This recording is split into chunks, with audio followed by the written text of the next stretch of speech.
Dans sa déclaration, Jean-Paul Delevoye a jugé important de préciser qu'il était président de la Chartreuse de Neuville, une association d'orchestre, mais pas qu'il était depuis 2016 l'un des administrateurs de l'IFPAS. Pour moi, ce n'était pas important, a répondu le haut fonctionnaire. Il y serait bénévole et ne connaîtrait rien au monde de l'assurance. Vous devriez vous cacher aujourd'hui.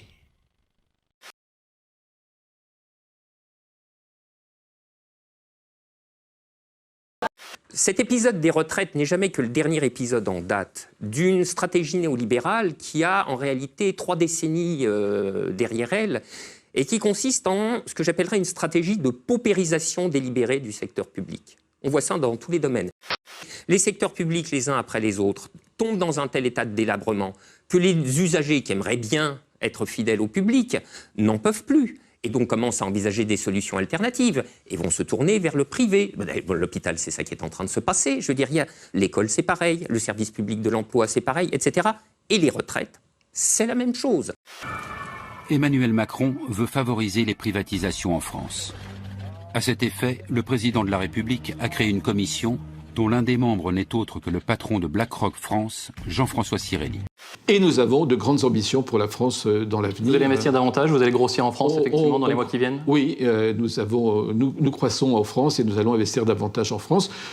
D'ailleurs, je peux vous annoncer une chose, nous avons découvert que le 1er octobre dernier, il y a eu une ordonnance de la loi Pacte qui a été rendue publique et cette ordonnance prévoit à partir du 1er octobre que des fonds de pension tels que BlackRock, fonds de pension américains, multinationales, va pouvoir bénéficier des cotisations des futurs retraités pour ceux qui le souhaiteront pour faire de la retraite par capitalisation.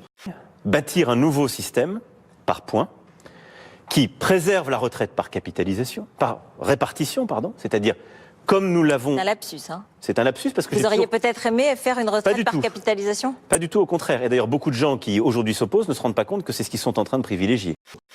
Si vous ratiboisez les retraites, au bout d'un moment, les gens se disent il va bien me falloir une complémentaire, j'en ai déjà une, mais une surcomplémentaire. Enfin, ceux qui pourront, n'est-ce pas ? Et la surcomplémentaire, qu'est-ce que c'est ? C'est de la capitalisation. Je crois qu'il faut éduquer un peu les Français. Nous sommes dans cette idée-là, sur l'idée qu'il faut prendre très tôt, réfléchir à sa retraite. Donc vous voyez, c'est beaucoup plus malin que de dire la répartition, c'est ringard, on arrête tout, on met un système de fonds de pension à la place. Non, on va tuer la bête à petit feu pour que la solution de remplacement s'impose d'elle-même. C'est en fait... Macron nous envoie vers un système à l'américaine où chacun aura une retraite en fonction des moyens qu'il y mettra. Ce qui veut dire que le super riche aura sa super pension et celui qui est modeste... La retraite de base ne suffira plus ? Mais la retraite de base sera tellement de base qu'elle ne sera plus rien. 1 000 € de retraite minimum. Pour les personnes qui auront une carrière complète et qui arriveront à la retraite... La retraite n'est pas faite pour payer des loisirs à partir d'un certain âge. Le système de retraite par points, j'y suis favorable. Mais il ne faut pas faire croire aux Français que ça va régler le problème des retraites. Le système par points, en réalité, ça permet une chose qu'aucun homme politique n'avoue. Ça permet de baisser chaque année le montant des points, la valeur des points, et donc de diminuer le niveau des pensions. Voilà. Ce sont les mesures politiques prises en 1945 qui aboutissent, dans les années 70, à rompre une malédiction millénaire. Parce qu'avant, quand on était vieux, soit on avait du patrimoine, soit on était pauvre, et la grande majorité des gens étaient pauvres. Et la première réussite de notre système social, c'est qu'on a un taux de pauvreté parmi les vieux, qui est effectivement un des plus bas du monde et un des plus bas de l'histoire, évidemment. C'est-à-dire que pendant des millénaires, la vieillesse, dans les milieux populaires, a été synonyme de pauvreté. Et ça, c'est brisé. Dans les années 70, on a une diminution par 4, ça passe de 30% à 7%, grosso modo, du taux de pauvreté des personnes âgées. Vous savez, moi j'ai accepté la mission que m'a confiée le président de la République parce qu'il ne s'agit pas d'une réforme, il s'agit d'un projet de société et qui reprend le souffle du Conseil national de la résistance de 1945. Kevin, tu me dégoûtes. Donc là, moi, je veux rappeler quand même, donc, le pilier du système, c'est un financement qui est proposé dans le rapport de Delevoye d'être de 28% de cotisation sur tous les salaires jusqu'à 10 000 € par mois, 120 000 € par an, environ 7 SMIC, et ça tombe ensuite à 2,8% au-delà de 120 000 €, donc 10 fois moins. Mais ce qu'il faut bien comprendre, c'est que ces 2,8% prélevés n'ouvrent aucun droit à la retraite. Et le gouvernement justifie ça en disant « Ah oui, mais regardez, les retraites, on va aussi les plafonner à 120 000 €. » Sauf que les personnes à 120 000 € ont des espérances de vie beaucoup plus importantes que ceux qui sont au niveau du SMIC et donc vont bénéficier beaucoup plus longtemps de leur retraite. Donc vous dites quoi? Donc là, il y a une arnaque énorme. Les calculs sont pas bons, Kevin. Moi, je pense qu'un système de retraite doit être financé sur l'ensemble des salaires, y compris les plus élevés, et éventuellement à un taux plus élevé sur les salaires les plus importants, mais certainement pas à un taux 10 fois plus faible, 2,8%. Vous voyez quand même que la demande de solidarité vis-à-vis des hauts salaires est quand même très faible par rapport à 28% sur les... Donc là, on a un système, c'est l'impôt régressif qu'on invente là. Ne créez pas une guerre, les pauvres contre les riches. Arrêtez, s'il vous plaît. Quand tu as une hausse des dividendes, comme tu l'as, de 13% cette année, pour atteindre 57 milliards, où est-ce que ces dividendes, ils sont placés dans le calcul pour les retraites? C'est une question clé, le rapport capital-travail. Il y a les régimes spéciaux de retraite, et là je veux être aussi très clair. La très grande diversité des régimes actuels, des 42 régimes de retraite actuels, ne peut pas perdurer. Et j'ai chargé une commission composée de personnalités respectées, très évidentes, de toute sensibilité, de faire un livre blanc, un peu comme M. Rocard l'avait fait pour le régime.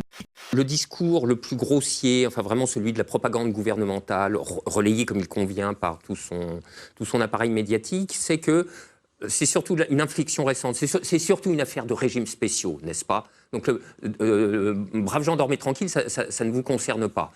Là, je pense que c'est tellement grossier que ça ne devrait pas marcher, ce truc. C'est pas un régime spécial. C'est un régime qui reconnaît ou particulier. C'est un régime qui reconnaît la particularité de ce métier. Voilà. On n'est pas policier jusqu'à 62 ans. Aujourd'hui, il y a un âge anticipé de départ et donc il nous faut maintenir ce système anticipé. Il sera de départ. maintenu. Des affrontements entre forces de l'ordre et pompiers en colère venus manifester leur malaise. Policiers et CRS contre pompiers, uniforme contre uniforme. Image très rare qui interroge à la fois le degré de colère d'une partie de la population et les méthodes de maintien de l'ordre. Et là, on arrive à une situation où c'est vraiment très compliqué. On est juste bon en fait à faire des voix pour nos hommes politiques quand ils viennent poser des médailles sur les cercueils.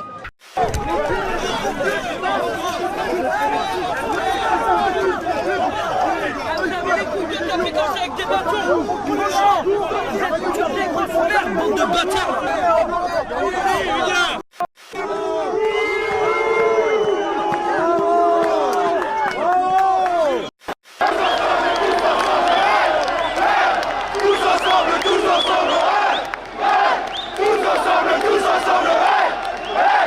Sachez, monsieur, que la CGT signe 80% des accords dans les entreprises. Oui, 80%.